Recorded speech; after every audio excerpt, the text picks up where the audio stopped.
స్వాతంత్ర దినోత్సవ శుభాకాంక్షలు విద్యార్థులకు కూడా. ఓకే, సరే.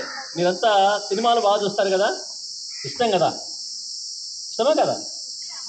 మరి ఇప్పుడు 3 సినిమాల గురించి చెప్పుకుందాం కదా, వింటారా బాగా? 3 సినిమాలు: బాహుబలి 1, బాహుబలి 2, బాహుబలి 3. బాహుబలి 1 ఏంటి? ఎవరు దాంట్లో హీరో హీరోయిన్లు? ఆ సినిమాలు కాదు. వాటితో మనం కాస్త పోలిక పెట్టుకొని 3 సినిమాలు చెప్పుకుందాం.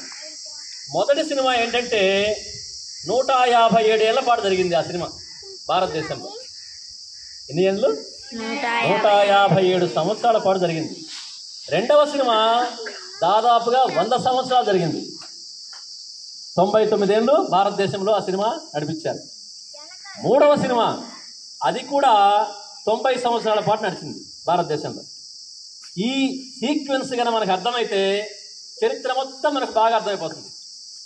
సరే, బాహుబలి 1 దగ్గర వద్దామా? ఇందాక సార్ చెప్పారు మనకి స్వాతంత్రము, స్వేచ్ఛ ఉందా ఇప్పుడు? 1600 సంవత్సరంలో స్వాతంత్రము, స్వేచ్ఛ రాజుల చేతుల్లో ఉండేది. ఇందాక మీరు చెప్పారు భారతదేశం అంతా రాజ్యాలు, రాజులు, కొన్ని వందల దేశాలు మన దేశం అన్నమాట. అప్పుడు దాన్ని పరిపాలించే వాళ్ళు ఎవరు? రాజులు. రాజుల పరిపాలనలో ప్రజలంతా ఉండేవాళ్ళు. మరి వాళ్ళకి అప్పుడు స్వేచ్ఛ ఉందా?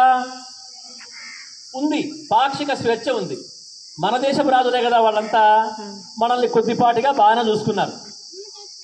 ఆ సమయంలో మన దేశానికి కొంతమంది ఎంటర్ అయ్యారు వ్యాపారం పేరుతో. ఎవరు వాళ్ళు? ఇందాక సార్ చెప్పారు, బ్రిటిష్ వాళ్ళు, డచ్ వాళ్ళు, పోర్చుగీస్ వాళ్ళు, ఫ్రెంచ్ అందరూ వచ్చారు. వాళ్ళు 16వ శతాబ్దంలో ఎప్పుడు? 16వ శతాబ్దంలో వచ్చినటువంటి ప్రముఖమైనటువంటి వాళ్ళల్లో బ్రిటిష్ వాళ్ళు ఒకరు. ఏ సంవత్సరం అది? 1600. ఇప్పటికి ఎన్ని ఏళ్ల క్రితము చెప్పండి? 425 సంవత్సరాల క్రితం, 16వ శతాబ్దం అన్నమాట ఆ శతాబ్దం. మరి బ్రిటిష్ వాళ్ళు దేనికోసం వచ్చారు భారతదేశానికి? చెప్పండి బాయ్స్. వ్యాపారం చేసుకుందామని వచ్చారు. ఎవరైనా కూడా ప్రపంచంలో ఎక్కడికైనా పోయి వ్యాపారం చేసుకోవచ్చు. అలాగే